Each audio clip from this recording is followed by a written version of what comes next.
Hello everyone, how is it going? Welcome back to Math with James. Today is Friday, so let's try something pretty easy.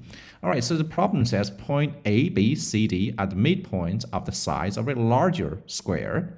If the larger square has area 60, let's just name it SL as a larger square, which is 60.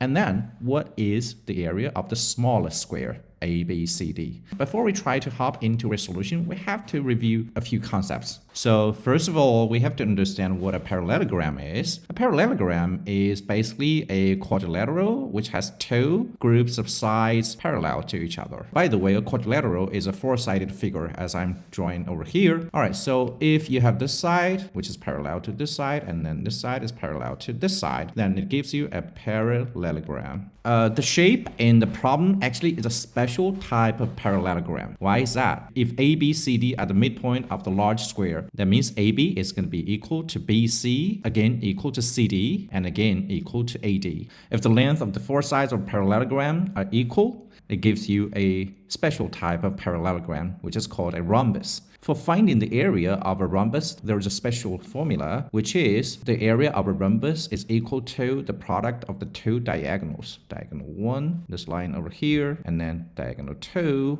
D2. So let's just call it D2. So D1 times D2, that gives you the product of the diagonals. And then again, divided by 2. To find the area of ABCD, we have to know the diagonals, right? Because it's a rhombus, we're going to use that property. Can we find the diagonals over here? So let's just connect BD and then AC. Since A is a midpoint and C is a midpoint, we know that AC is parallel to the side of the larger square. And likewise, BD is parallel to the side of the larger square too. The lengths of AC and BD are just equal to the side of the larger square. Then we know that this part D1 times D2 actually is just like the side of the larger square times the side of the larger square, which is the area of the larger square. So this part actually is the area of the larger square, which is 60. The small square is just 60 divided by 2, which is 30. Alrighty, if you enjoyed today's video, please follow for more.